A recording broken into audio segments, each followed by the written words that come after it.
Shazzy Goalie, the scariest motherfucker in the real estate game. I suppose if your perspective is that you want things to be good and go up so you can make money in real estate, he's a scary fucking dude. If you're one of those people that are waiting for the market to go down another 50% or 150% or something, then Shazzy's your man. And you've probably already seen this. Toronto's condo market is imploding. Sirens. Pre-con prices tumbled 15% in the last 3 months of 2024. Okay, that's old news. With sales plummeting to lows not seen since the 1990s. Thread. The numbers are ugly. Young homebuyers seeking to climb the property ladder are stuck with hard-to-sell condos. The condo market is frozen. Even competitively priced units aren't finding buyers. Oh shit. Homeowners who want to upgrade feel trapped. 2.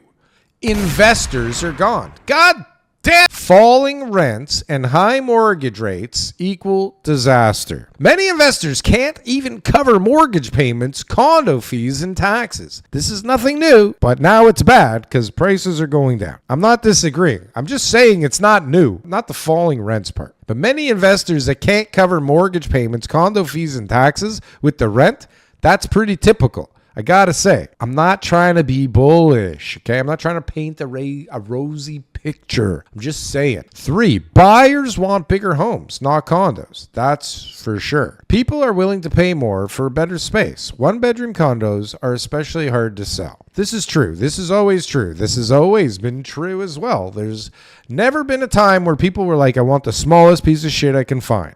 Please. Hi, Frank Leo. How you doing?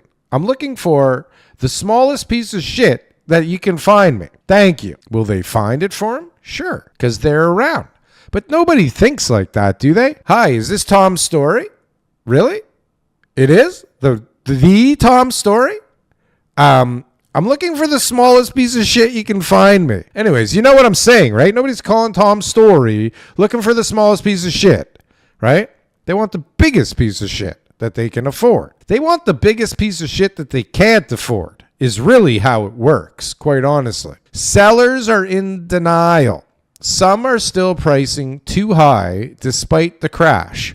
Prices are now 18% below April 2022 peak. I feel like prices have been around 18% below the peak for a while. I feel like this isn't really news. Fake news. I feel like all of this, like you could have read all of this a long time ago and it would still be true. The resale market isn't much better. Mom and pop investors should be what's in parentheses, not the mom and pop part. They're really mom and pops. It's the investor part that's questionable. Who bought tiny units are struggling to find tenants. I can't even believe that we call them something, that we call them mom and pop investors. They're dummies. They were swindled dummies, okay? They were scammed dummies, okay? Who just believed for some reason that nothing could ever happen. Okay, that's who, mom and pop investors. We got to switch this. We should never ever use this term again. What the f*** does mom and pop investor even mean? They're not investors. They're just moms and pops that own some real estate because they listen to whoever the f***.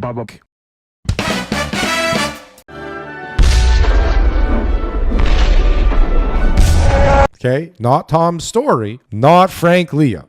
They weren't selling this shit. Not the GOAT, Steve Karish. He didn't sell this stuff. That's what I'm talking about. That's why he's the MVP.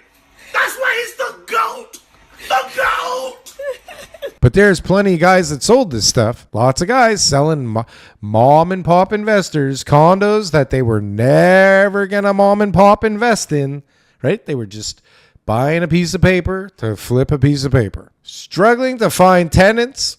Pre-construction buyers are realizing they overpaid. They're only realizing by force that they overpaid because the appraisers are telling them, hey, dummy, you overpaid. It's funny because the appraisers are saying, you know, with good conscience, I can't tell you that the price you paid makes any sense. Those mother okay?